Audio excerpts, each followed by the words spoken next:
التحديات رانا نتحداو الظروف مناخيه صعيبه شويه. عندنا هنا كي يجي الريح قوي. عندنا السخانه ثاني شويه راهي تكون عندك شروط باش تصلح لك المنتوج هذا، وعندك تحديات.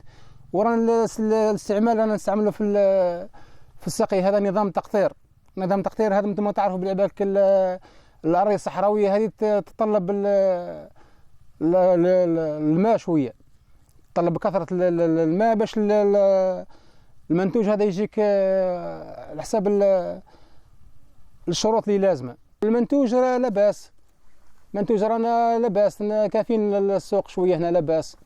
كما قلت لك، حنا عندنا هنا دلاع اللي يخدموا في بيوت بلاستيك.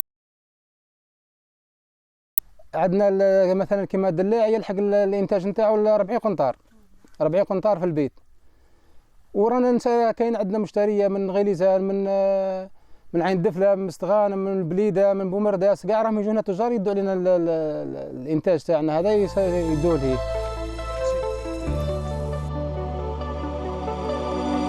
كيما الدلاع هم يجوه لي كاميون